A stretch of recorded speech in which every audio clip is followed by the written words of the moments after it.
Welcome to the inaugural Value Town Fund Show, episode 001, Activision Blizzard. So I've got $480 burning a hole in my pocket thanks to your contributions before I even had a single show with Patreon. Thank you for subscribing, for being a Patreon, and, click the link below if you like this kind of content. It directly funds the show. Every single dollar that I get from Patreon will go into this kind of show and investing in the stocks that I review, either long or short. It could be a buy or a sell. This particular stock was voted on by Twitch, and I'm glad that they picked it because I have been a consumer of Activision Blizzard, specifically Blizzard, for over 20 years.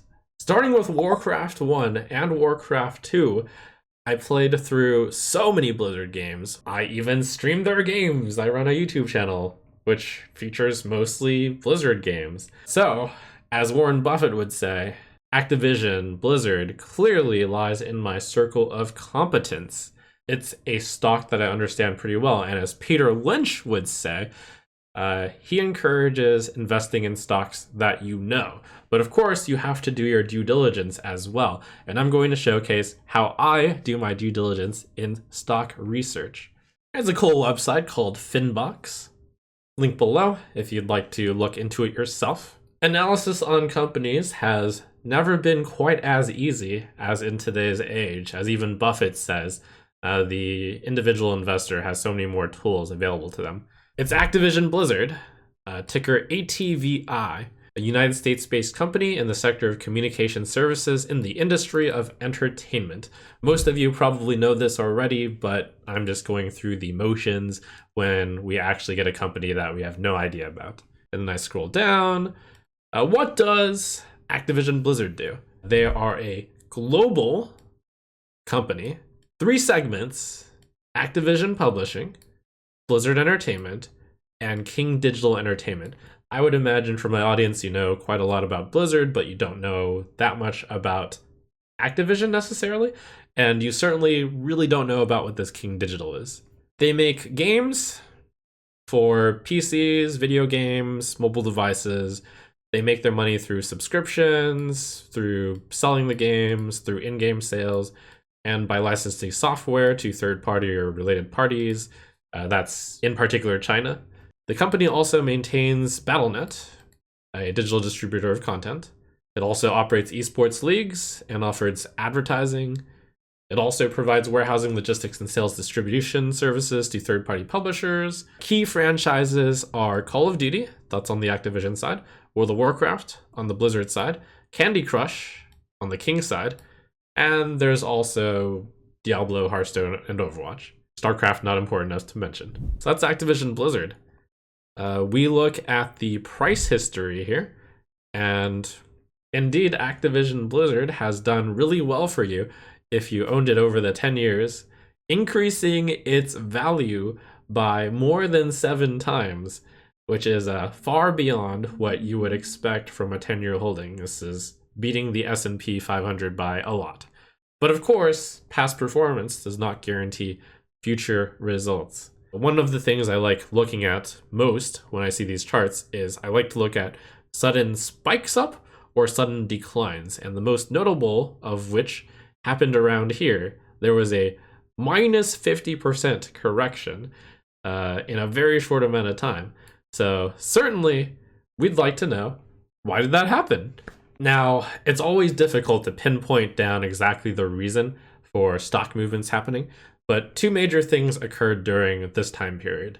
Number 1, and I was actually part of this, there was BlizzCon 2018, which happens on November 3rd. During BlizzCon, there was a famous kerfuffle where a Blizzard developer commented when pitching Diablo Immortal, "Do you not have phones?" Is there any plans to make this playable on PC, or is this strictly mobile forever?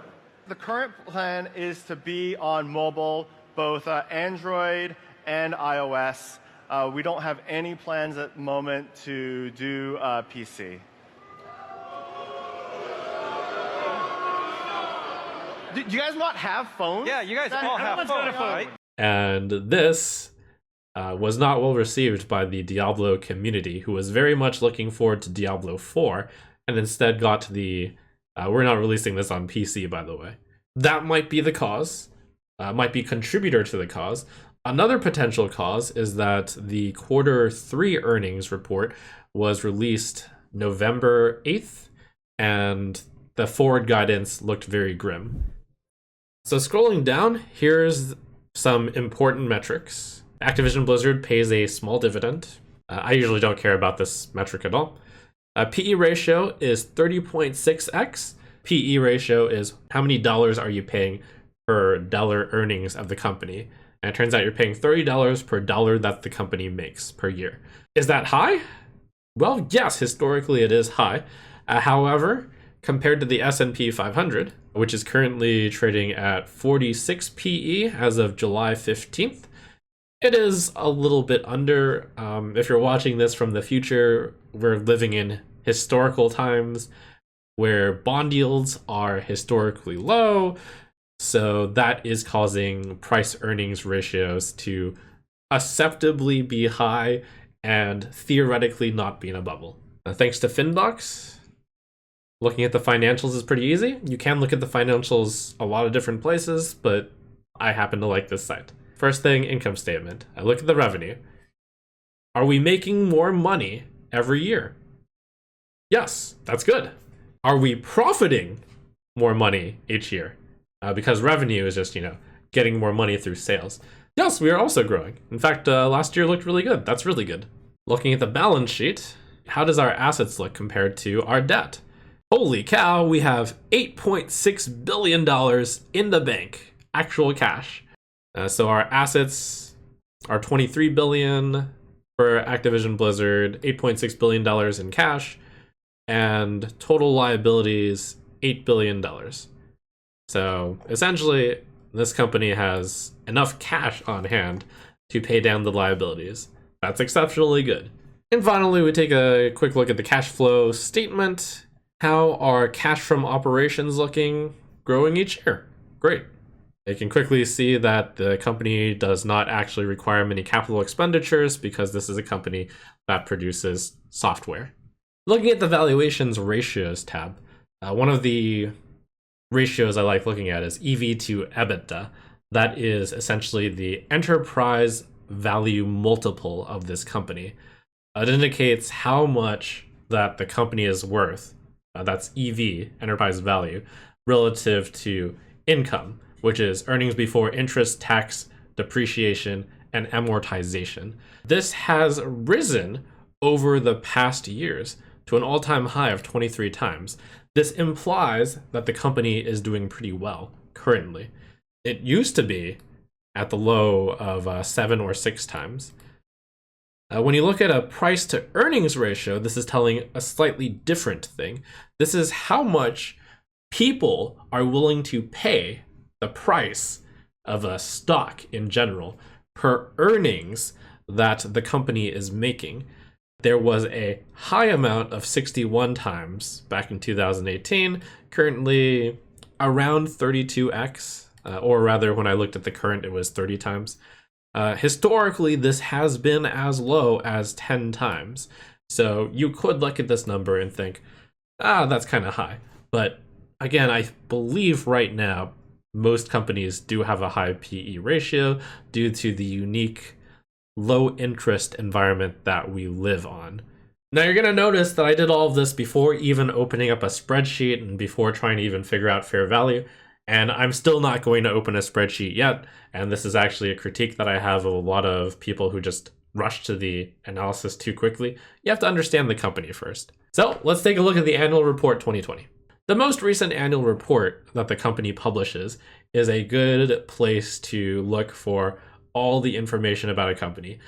Yes, it is 136 pages, which is why if you actually want to do this stuff, I think you should have a strong interest in the company and or actual finance. There's a lot of good information in this annual report. However, I'm going to only point out the really exceptionally important things that I found. Realization number 1. Activision Blizzard for the years ended December 31st, 2020, 2019, and 2018.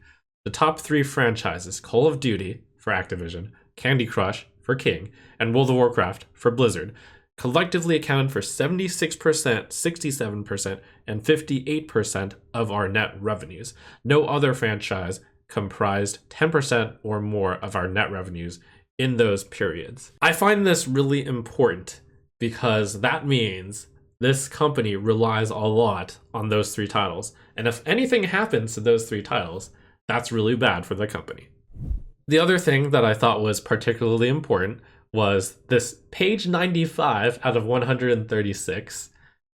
This is comparing Activision, Blizzard, and King's revenue and income over 3 years. I found this really, really useful. So, in the most recent year, Activision killed it, making nearly $4 billion on revenues, compared to Blizzard's slightly under $2 billion and King's slightly over $2 billion. You may be surprised if you've never read a financial statement that Blizzard, the entire company, is making less money than King, who makes most of their money off of one game called Candy Crush.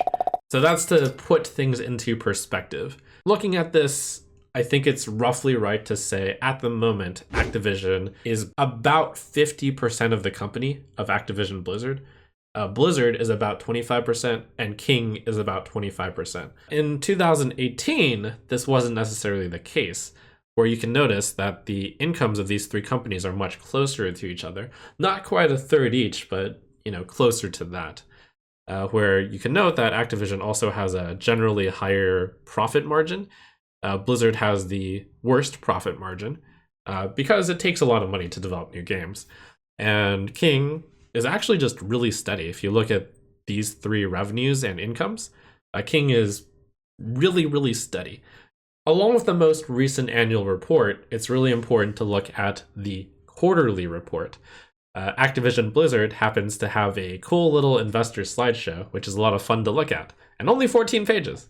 The highlights? Where, spoiler, they have better than expected and record Q1 financial results. That's good until you review every single quarterly report that they've made in the last 5 years, and it is always better than expected. Does the company usually lowball their earnings estimate and revenues estimate? For Activision Blizzard, the answer is yes. You get their set of games and what each company has been doing. Activision is a game that's all about Call of Duty. I learned through looking at this report that this Warzone thing was a very big deal, and mobile was also a very big deal. Blizzard I happen to know about. Shadowlands came out. That was a big deal. And Diablo 2 Resurrected and Diablo Immortal is coming out, and that looks promising. King, I was surprised to find, did outstandingly, and this is important. They delivered 70% year-over-year growth in advertising. So that means that advertising is picking up. King has just been a very stable provider of income. So King's revenues ended up being $609 million, and it made $203 million, which it's hard to quantify how good that is until you compare it with the history. This was a big deal. King has this amazing target demographic, and I actually had to see it for myself. It's important to try out the company's products. So I downloaded Candy Crush and I played it, and it was actually kind of fun. Candy Crush has been a big deal for years, which is exceptional, and it doesn't look like it's going to stop anytime soon. So these are graphs that you aren't actually going to find anywhere on the internet other than here. This is a better understanding of a company by plotting each of the 3 companies' revenues. I pulled this by looking at every single quarterly report from Q4 2016 until Q1 2021 today. You got the revenue of Activision, you got the revenue of Blizzard, you got the revenue of King, and you have their profit. The general note is that Activision has been doing really well, notably in Q2 2020. That's when the COVID hit, and a lot of people started staying indoors. The free-to-play game Warzone took off during this time, even though it was released earlier in 2019. This phenomenon has helped boost Activision's revenue by a lot. You'll even note that the Q1 2021 revenue is substantially higher than the Q1 2020 revenue, indicating that this might be a lasting effect. King is just really stable. It makes money every single quarter. It doesn't matter what quarter it is, with notable improvement in the final quarter. And Blizzard, poor Blizzard, it's actually, when you look at it, slightly on the decline. When you look at the profits, it becomes a little bit more obvious that, in general, Activision makes all of their money in Q4. Why? Because without fail, every single Q4, they release a new Call of Duty game. In every quarter, other than Q4, Activision is outperformed by Blizzard and King. However, recently, Activision has been outperforming Blizzard, even not on Q4, and King. So this is a really good sign for Activision. Next up, I think it's really important to look at the most recent earnings call. The earnings call is where the officers of Activision Blizzard, or the company you're looking at, tout their company. Read this knowing that this is the company's officers bragging about their company. In the last 20 years, we've delivered 21% compound rate of return as compared to the S&P 500, which delivered 8%. $1,000 invested in Activision in 2001 would be worth over $45,000 today, as compared to $4,900 in the S&P 500. So, in general, I like low-cost index funds, and the S&P 500 is essentially something you can replicate through a low-cost index fund.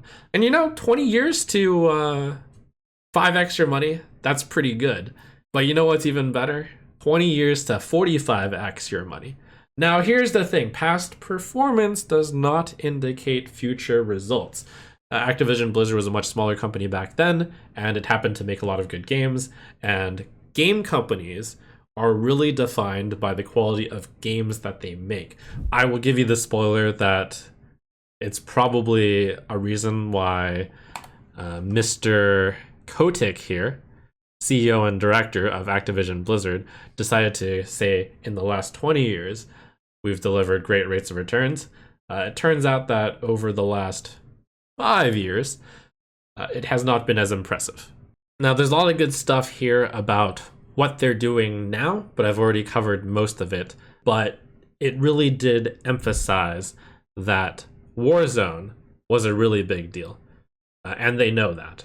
Also, mobile was a big deal for Call of Duty. They're clearly really excited about this year's premium Call of Duty release, and it makes sense. I think that they are onto a really good strategy here with Call of Duty Warzone. Call of Duty Warzone has amplified the performance of past Call of Duties.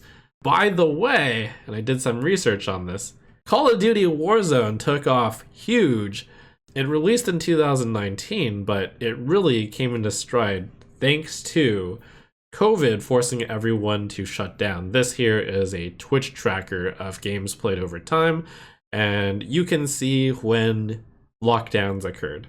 This has actually pulled people from Fortnite as well. You would expect Fortnite to grow a lot during a lockdown, and it did.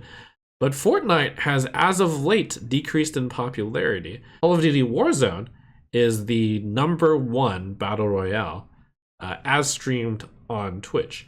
And here's Apex Legends.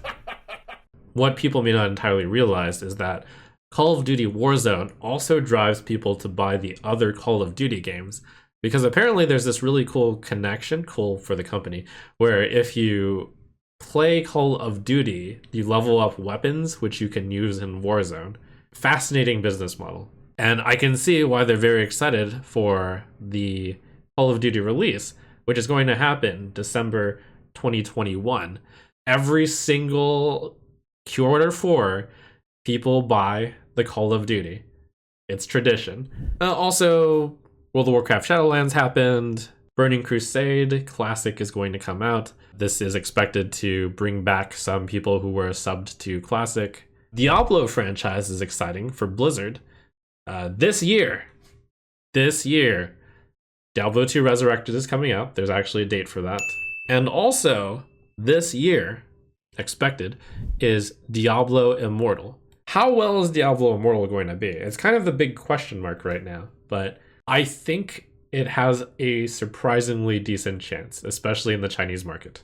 Now, Activision Blizzard is one of the companies kind enough to actually give you guidance. Not all the companies do this. So Q2, Activision Blizzard is telling you, they expect revenues of $2.14 billion, and they expect an operating margin of 39%.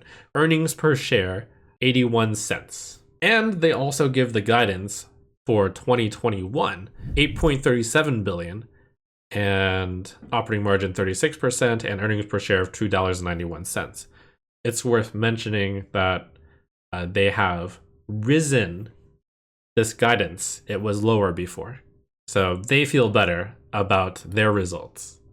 Additionally, something that looks promising from this earnings call letter is that Activision Blizzard is increasing its hiring, which means they're increasing the amount of money that they're investing in order to presumably put out cool new games. And that's good for gaming companies. Only now that we have a decent understanding of this company, and I've been taking notes on a spreadsheet off to the side, am I ready to do the discounted cash flow analysis, which is how I value companies. My process for building a spreadsheet right now involves going to Finbox and then exporting their 5-year discounted cash flow EBITDA exit spreadsheet and the 10-year discounted cash flow growth exit. So that was easy, right? All I had to do was export it. On July 16th, the Activision Blizzard stock was worth $92.38, and the fair value, according to Finbox, when you directly export it with the pre-filled in numbers, is $147.95, representing an upside of 61.2%. Amazing! Obviously, I should buy, right? Well, hold on. So there's a few automatic adjustments I make onto every single Finbox discounted cash flow analysis spreadsheet. The first thing I do is I paste in some calculations in order to calculate a discounted rate. That is the rate that you're discounting all the future cash flows in, because the way that you calculate a company using the discounted cash flow analysis is you calculate all the future cash flows and then you discount them back to the present day, because cash in the future is worth less than cash now. So in order to figure out the value of a company, you need to get all of the money that you're making in the future and then count that as if it were present money. Now, how much do you discount that by? That is done using the capital asset pricing model, where the discount rate should be the risk-free rate of interest plus beta times the equity risk premium, which is the amount that an investor needs to get in additional return past a 10-year treasury bond, or the risk-free rate. By going to Damodaran's betas by sector page, I note that the entertainment beta is currently 0.79 for a company with no debt, which is what this company effectively is. Furthermore, to confirm this beta amount, Finbox has the 1-year, 2-year, and 5-year beta amount of Activision Blizzard. This beta has happened to change quite significantly, and it looks like 0.8 lies somewhere in this range, so I'm going to use 0.8. 10-year treasury bond on July 16th was 1.3%. Because I am currently expecting this rate to go up over the 5-year period of time, I've added 1% on top of that. The current equity risk premium that investors are generally accepting over the 10-year treasury bond rate is 4.31%. And additionally, since this company, Blizzard, does its business worldwide, I'm adding an additional 0.5% on top of that. The calculation using the CAPM capital asset pricing model seems to be 6.15%, meaning by default, you're expecting this vanilla entertainment company to return 6.15% on your investment every year. So I take this number and I plug it in, replacing the current selected discount rate, which Finbox has provided as 6.8%, and that is going to make it 6.15%. Note that because I'm accepting a lower rate of return, that is going to move the stock price, or the fair value price, up from 148 to 151, showing the significance of adjusting a discount rate. Other adjustments I'm going to make on this spreadsheet include changing the selected tax assumption. I think last year's taxes are probably more accurate than a 10% selected tax assumption. By increasing the tax rate, that's going to make the implied fair value go down by a little bit. A major part of the calculation of the value of this company is going to be the EBITDA exit multiple. And the way that the 5-year discounted cash flow model with the EBITDA exit works is that you count up the discounted cash flows of the 5 years, and then you add in a big chunk of money at the end, which simulates selling the business at a multiple of the EBITDA value, which is earnings before income, tax, depreciation, and amortization. Now, what should this number be? Well, this is a really important number, so the way to look at it is through similar companies. Scrolling down, we can see historically, Activision Blizzard has traded for anywhere between 15 and 23.4 times EBITDA. And we can see that recently, the main competitors, EA and Take-Two Interactive Software, have been trading at 29.7 and 21.3 times. Because I expect this multiple to decrease in the future, and also in order to have a more sane valuation, I'm going to choose a little bit more of a conservative multiple. The 5-year median might be acceptable, but looking further back, it has been even lower than this in the past. I'm going to choose 17x. Another thing I like to do in order to simplify this particular spreadsheet is when there is no other income, I generally delete this row. And similarly, I delete those 2 rows on the bottom of key projections. This cleans up this spreadsheet.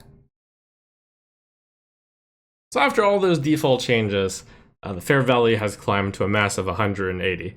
But I haven't made the most important changes. Those are just the changes I make to every single spreadsheet. Now it's going to the numbers. Now, the big thing to look at is, are there any crazy numbers being used here? And yes, there are.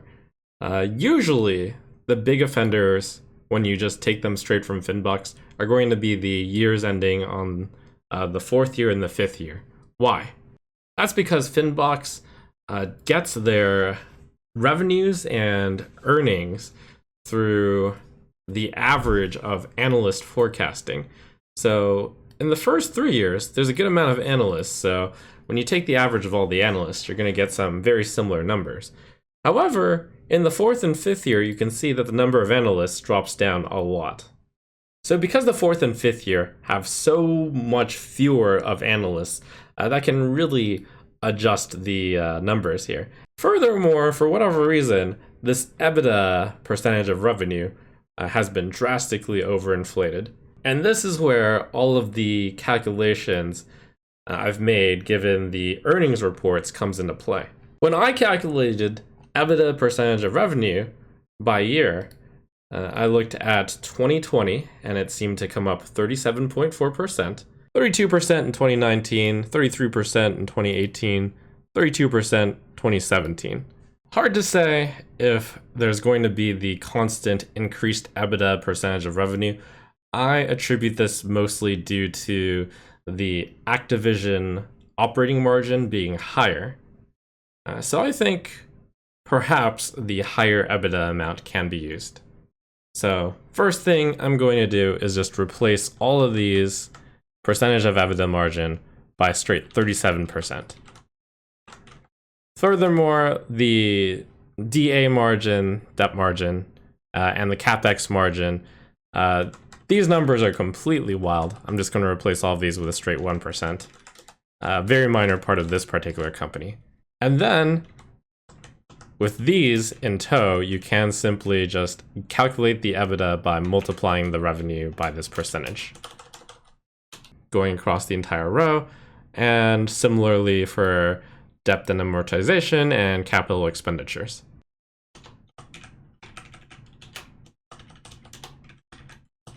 So those have been adjusted. Now the big number to focus on, year-over-year revenue growth. So the reason why I focus so much on the year of 2021 is because that is the number that is most clear to look at, the easiest to estimate, since you have the data adjacent to it. I've made assumptions based on previous history that generally Q1 is pretty poor for most companies out there. So there's 3 different companies. Activision will grow their revenues by 10% every year, every quarter rather, on top of each other. And furthermore, I believe that the Call of Duty Vanguard release will provide a 10% more revenue total for Q4 than the quarter before that. This generally follows the trend of previous years. For King, reading their quarterly report provided the backing that it seemed like Q1 2021's revenue might have been raised due to advertising revenue increases. Now, if that holds, then generally advertising revenues tend to go up from Q1. I've decided that even though this is King's highest revenue quarter so far, that I'm willing to say that King will make the same amount of revenue in Q2, 3, and 4, which traditionally King has made about the same amount every quarter. The only question is, should I be taking the highest quarter's revenue and using it for all of the rest of the quarters? I think that's reasonable enough given the story. And it's really important to craft a story behind all of this, that King has permanently increased revenue due to being better at advertising. And finally, Blizzard is actually the most volatile of these. I've decided that between Q1 and Q2, that the revenue remained the same. That's despite WoW Burning Crusade being released for Classic. This is going to make a few more subscribers come back. However, it's going to be compensated by the usual, well, Shadowlands is old news now, some people are going to unsubscribe.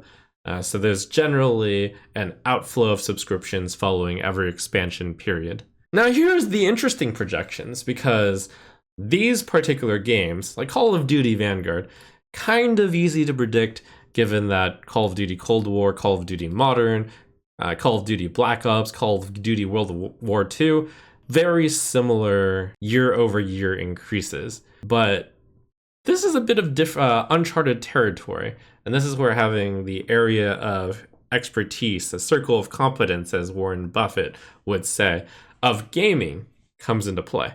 We might have a little bit of a guess on how well Diablo 2 Resurrected will do and how well Diablo 2 Immortal will do. And sure, any analyst can come up with this. However, in this case, with Diablo 2 Resurrected, I've made the assumption that it's going to sell 1/10 as well as Diablo 3 during the first year. Going off the data I could find, Diablo 3 sold 15 million copies during the first year. So 10% of that would be 1.5 million copies. Given the price tag of $40 for Diablo Resurrected, you calculate that that's going to be a $60 million increase of revenue for Blizzard during Q3, when Diablo 2 Resurrected is slated to come out. So I simply added 60 million onto the 483. That's 543 million. However, additionally, I have generously accounted for the gradual disappearance of World of Warcraft subscriptions. Diablo 2 Immortal is a lot more tricky to evaluate. I've decided to be pretty conservative and just basically think that it won't do much.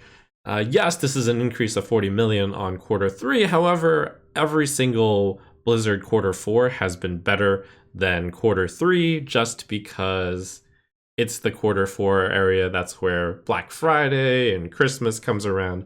People like spending a lot more in quarter four. This is a seasonal company. From this perspective, even if Immortal didn't come out, the revenue would probably increase by that much. This is a very, very conservative estimate, utilizing almost zero credit towards Immortal, purely because I don't really know how well Immortal will do, which is a very conservative estimate, which means there's a lot of upside if Immortal is actually a huge success, which is quite possible. Using all of these revenue streams, from Activision, from Blizzard, and from King, I get a total of $9.2 billion, add in miscellaneous from past history of non-reportable segments, which I just lazily copied from 2020. I wasn't entirely sure what numbers to use, but minor part of the business anyways. Looks like $9.7 billion in revenue expected for 2021. So here's where I start multiple tabs in my Google spreadsheets. There's an analyst tab, where I just simply use the analyst provided numbers, and I use saner growth rates for 2023, 2024, and 2025 when those analysts have less agreement, or there are less analysts covering them. But for the neutral perspective, this is where I'm going to use my own numbers, where I'm going to break apart from analyst predictions. I've decided to use that number. I'm rounding that up to 9.8 billion for the year of 2021. That's how much revenue I think they'll make, which is more than the analyst expectation. Then, for the next year, it's a very standard multiplying it by the year-over-year revenue growth using historical averages. But then 2023 is a very interesting spot. So normally, under the analyst growth rate, I've said 2023, we'll call it 6% revenue growth. However, on top of 6% revenue growth, I've decided to add $1 billion on top of that. So how can I just add $1 billion onto an additional 6% growth here? Well, that's where valuation is an art, and this is where having the circle of competence be gaming comes into play. Under my general research, I have no inside information, by the way, I have deduced that Diablo 4 is going to come out somewhere in the year of 2023. Furthermore, I've made the assumption that it's going to sell 10 million copies in year one. And I also think that when it's 2023, people are going to be fine paying $70 for Diablo 4. So that would mean $70 times 10 million copies, which is a guess based off of Diablo 3 selling 15 million copies in year one. That's going to be $700 million. You take into account that there's going to be potential expansion packs.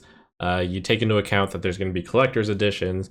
You also take into account a bit that, well, sometimes it's not going to sell for $70 because maybe it'll be on sale. Maybe selling to other countries, you'll get a lower price. All in all, I've decided to just say $1 billion for that, which is based on an overall story that it's going to sell a little bit less well than Diablo 3, which is conservative, I think. So off of that, I have given an immediate one-time $1 billion increase in revenue for Activision Blizzard. And then 2024 and 2025 are pretty straightforward. It is the classic basing off of the general growth rate of revenue, slowly decreasing over time, 6% in 2023, 5% 2024, 4% 2025. However, it was a little bit tricky to figure out 2024's growth rate because I had given 2023 a $1 billion revenue increase. So what I did was calculate the base value as if I had just gone 6% and then 5%, and then I used that number for the revenue of 2024.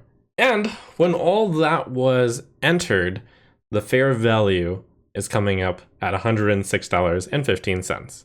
Now, that's not the only one I did, though, because it's good to consider all the situations of Activision Blizzard. This happens to be my personal belief on what is most likely to occur, but all valuations have some percentage chance of different stories occurring.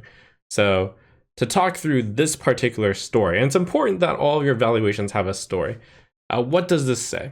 This story states that I believe Activision is doing really well, the Activision company of Activision Blizzard.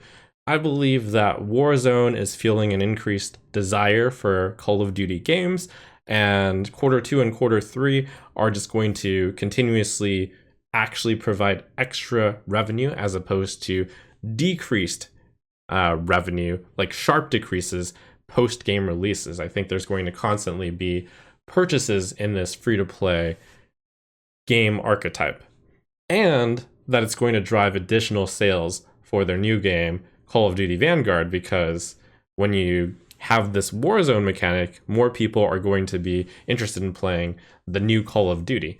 Because some of the progression from Call of Duty Vanguard will presumably go towards Warzone, similar to how Cold War and Modern Warfare are working. So Activision's doing great, and I think will continue to do great with this Call of Duty Modern and Call of Duty Mobile. Blizzard, I think, will continue to trend as World of Warcraft decreases in popularity, but the new games of Diablo 2 Resurrected and Diablo 2 Immortal could do really well, and notably I think Diablo 4 will do really well when it comes out. And that's still providing, I think, fairly conservative estimates for how well they'll do. One could even say Diablo 4 has a big chance of exceeding Diablo 3 by a good amount because there's a buildup of hype through the releases of Diablo 2 Resurrected and Diablo 2 Immortal. Diablo 2 Immortal possibly opening up a far greater market in China because the Chinese love their mobile games. And King does their thing. If they just keep up the good work, then that's providing a very steady revenue stream towards Activision Blizzard. So that's my neutral story. The analyst story is a story where I just use the analyst numbers and I don't have my own story. That number provides a fair value of $95.68. The pessimistic fair value is if I hilariously use Activision Blizzard's predicted earnings in their earnings reports where they always lowball the estimates. And I just pretty much projected out their lowball estimates. Of course, the year where they actually launched Diablo 4, I'm sure they'll have a higher growth estimate, but I've just decided to start discounting from 3.5% growth, which is really grim indeed. Consider this essentially the worst case scenario where Activision Blizzard falls out of popularity and their future games are all met with middling receival. For the neutral EBITDA exit multiple, I used 18x. For the analyst EBITDA exit multiple, I used 17x. For the pessimistic exit multiple, I used 15x. Additionally, since Activision Blizzard is a long-lasting company with a lot of history, I believed it was fine to use a 10-year discounted cash flow model with a growth exit on it. This is a methodology where you take the discounted cash flows over the next 10 years, and then during the final year, instead of selling the company at a multiple, you just assume that the company will continue to grow forever at the final perpetuity growth rate, which I said to be 2%, which is the guess for what the US economy will grow at. So under these assumptions, same growth rates for the first 5 years, with a slow but sure decline to the perpetuity growth rate of 2%. This provides a fair value of $102. So which story is correct? In reality, there's a percentage chance of any of those worlds happening. So I've assigned my belief of how much weight, how likely it is for each of those scenarios to happen. And I said about a 40-55% chance in all of what I thought happening to occur. 10% chance of the apocalypse happening for Activision Blizzard. And then analysts are paid to analyze companies. I decided to give their weight 35%. Also worth noting is that, so there's a difference between the analyst discounted cash flow method and the actual number that the analysts say is the target price. To find the analyst price target, I used tip ranks. Currently, the analyst price target is $118.28 across 18 different analysts, and they all say you should buy the stock. Now, $118 as the price target is a bit different than the price targets that I've been using. My price targets say what the company should be worth right now. However, their price target is what it should be in a year. So in order to figure out what they think it should be worth right now, I discounted their $118 next year back to the present day, which is essentially dividing by a year. It's like discounting their predicted price target by 1 year to figure out what they think it's worth right now. And right now, They're generally thinking it's worth 111, which is actually even higher than my prediction. So through calculating the expected value of all of those outcomes, I find that the target price for Activision Blizzard should be $101.59. As it is currently $92.38, there's an upside of approximately 10% for it right now, which is to say that my best guess is this company is 10% undervalued. So I'm buying at a discount. Now, it is worth mentioning that a lot of people like using a margin of safety on these things, and 10% is actually very slim. A lot of investors will only invest when it's more than 10% or more than 20% on discount, or perhaps on the most extreme, some people will say, I only invest when the company is 50% undervalued, which is, I think, ridiculous, but perhaps they're not using as detailed of discounted cash flow methodology. In this case, there's not that much profit to be made. There's not that much discount, but you also have to account that I believe I've used conservative estimates. If I wanted to be more detailed, I could have come up with another estimate because I've only given a pessimistic and a neutral estimate. I could give an optimist situation where Diablo 4 is a great success, Diablo 2 Immortal is a great success, and Diablo 2 Resurrected is a great success. For the purposes of the Value Town Fund, though, it's underpriced, which means I'll simply buy it. It's also worth mentioning that this is only underpriced when I believe that I'm willing to accept a 6.15% return on the stock, which admittedly is a little bit low.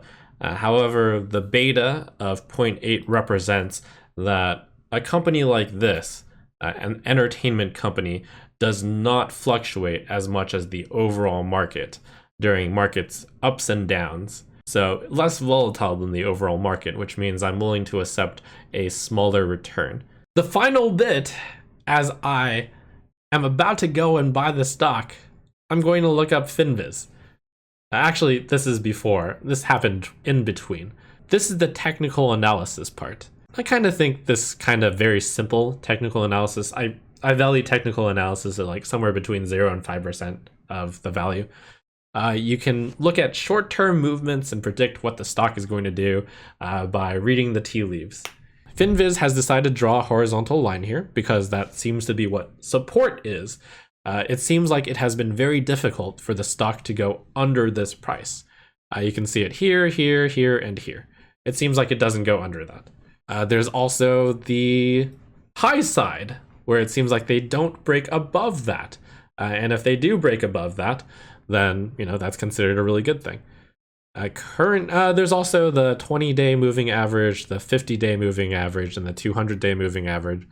Worth noting that Activision Blizzard stock has stalled for long enough that it's actually approaching the 200-day moving average. My general view on technical analysis is because people believe in technical analysis, people believe that the 200-day moving average is a support line, so therefore it's kind of a self-fulfilling prophecy. In fact, they kind of believe that the 50-day is a support line as well, and the stock moved under the 50-day support line. Whatever. Is this line support? It probably is, but again, whatever. I take this as just kind of an interesting, fascinating note. The fact that it is near support lines does make me feel a little bit better, but honestly, it doesn't even really matter to me.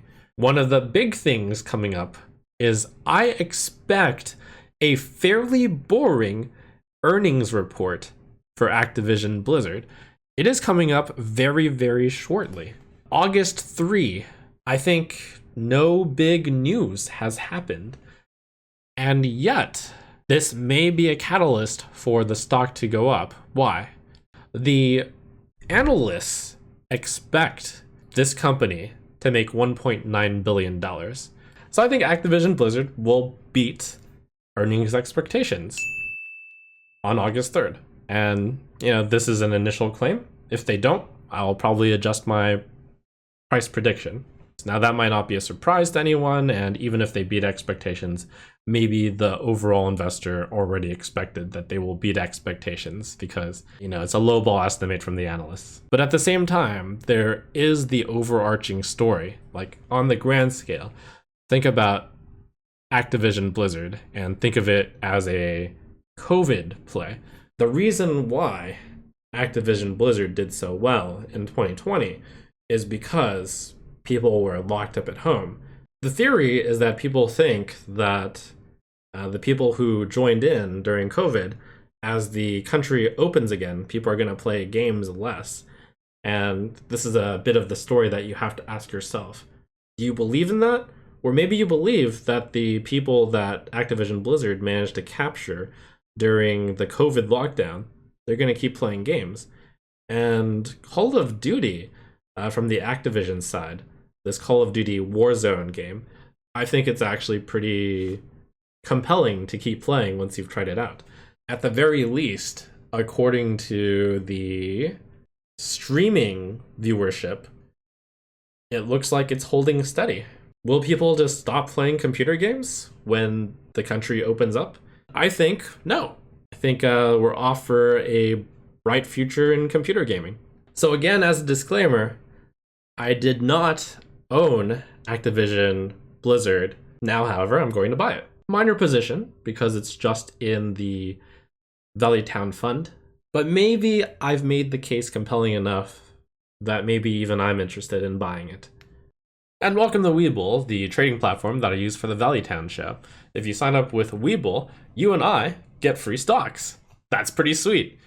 I'm going to begin by selling the free stocks that I got when I signed up.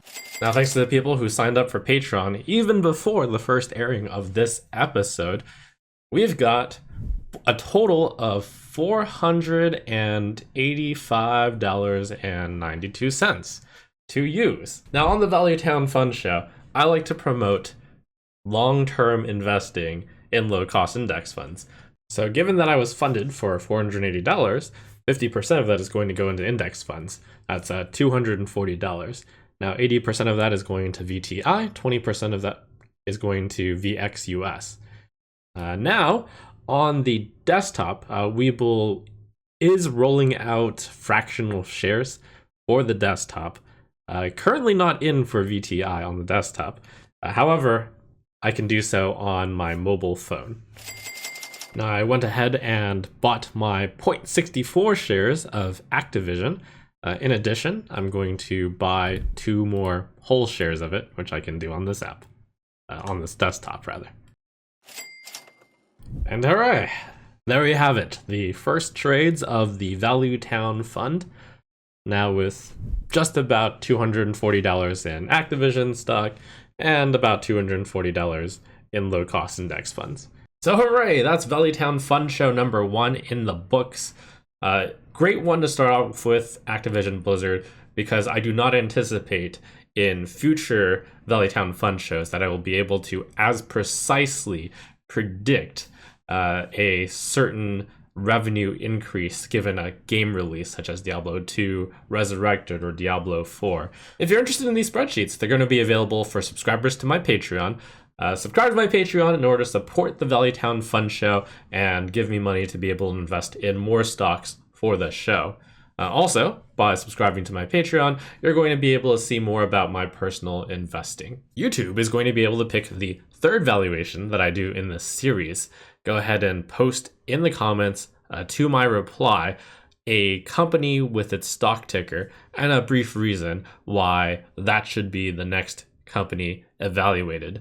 Remember that valuation is a craft and not a science, so don't just trust mine. Hopefully, though, this was enlightening to my process, and if you're so inclined and interested in investing, do your own due diligence and research.